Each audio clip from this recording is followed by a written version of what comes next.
ఆంధ్రాలో heat ఎక్కుతున్నటువంటి flexi war ఓవైపు రెచ్చగొడుతుంటే మరోవైపు రెచ్చిపోతుంటే మధ్యలో పోలీసులు అయితే అల్లాడిపోతున్నారని చెప్పొచ్చు. వైసీపీ సై యుద్ధానికి సిద్ధం అంటూ బ్యానర్లు వేస్తున్న విషయం తెలిసిందే. ఇలాంటి నేపథ్యంలోనే మేము సైతం సిద్ధం అంటూ జనసేన పార్టీ బ్యానర్లు వేసింది. ఇలాంటి నేపథ్యంలోనే సై అంటూ టీడీపీ పార్టీ బ్యానర్లు వేయడం అయితే జరిగింది. సో మొత్తానికి ఆంధ్ర రాష్ట్రంలో అభివృద్ధి ఫలాలన్నీ పక్కన పెడితే కనుక ఒకరిపై మరొకరు దూషణ పర్వాలు అదేవిధంగా అటాక్లు చేసుకోవడానికి అయితే సిద్ధమవుతున్నారు. సై అంటే సై, సిద్ధం అంటే మేం సిద్ధం అంటూ ఎన్నికలకు ముందే పొలిటికల్ హిట్ పుట్టిస్తున్నాయి ఆంధ్రలోని ప్రధాన పార్టీలు.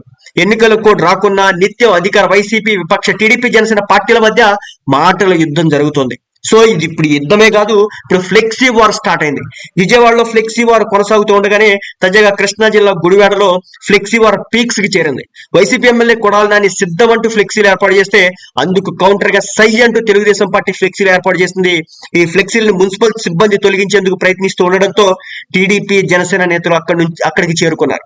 పెద్ద ఎత్తున పార్టీ శ్రేణులు రావడంతో మున్సిపల్ సిబ్బంది అక్కడి నుంచి వెళ్లిపోయారు. ర్యాలీగా మున్సిపల్ కార్యాలయానికి బయలుదేరిన టీడీపీ, జనసేన నేతలు నెహ్రూ చౌక్ సెంటర్ కు చేరుకోగానే పోలీసులు అడ్డుకున్నారు. ఇక బెజవాడలో కూడా జనసేన, వైసీపీల మధ్య ఫ్లెక్సీ వార్ బాగా ముదురుతోంది.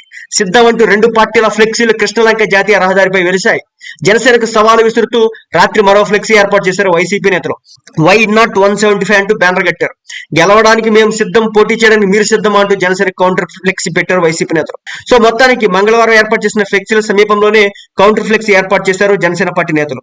అధికార విపక్షాల నేతల ఫ్లెక్సీల విషయంలో ఎవరికి వారు తగ్గేదెల్లే అంటున్నారు. మరి ఇప్పుడు జనసేన పార్టీ అయితే రెచ్చిపోతుంది.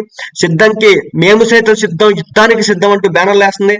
ఇలాంటి నేపథ్యంలో టీడీపీ సైతం సై అంటూ బ్యానర్లు వేసి వైసీపీకి అయితే కౌంటర్ అటాక్ ఇస్తున్నటువంటి పరిస్థితి. మరి చూడాలి ఈ ఫ్లెక్సీ వార్ ఏ స్థాయికి వెళ్తుందో. ముఖ్యంగా కార్యకర్తలు అయితే చాలా ఇబ్బందులు ఎదుర్కోవాల్సి వస్తుంది. ఎందుకంటే ఇప్పుడు వైసీపీ పార్టీ కార్యకర్తలు రెచ్చిపోయి జనసేన, టీడీపీ పార్టీ కార్యకర్తలపై చేసుకున్నా, లేదంటే టీడీపీ, జనసేన పార్టీ కార్యకర్తలు రెచ్చిపోయి వైసీపీ పార్టీ కార్యకర్తలపై చేసుకున్నా మీకు, మీ కుటుంబాలకి ఇబ్బందులు ఎదురవుతాయి తప్ప నాయకులంతా కూడా బాగానే ఉంటారు అనే విషయాన్ని మాత్రం మర్చిపోతే ఇబ్బందులకు గురికాక తప్పదు.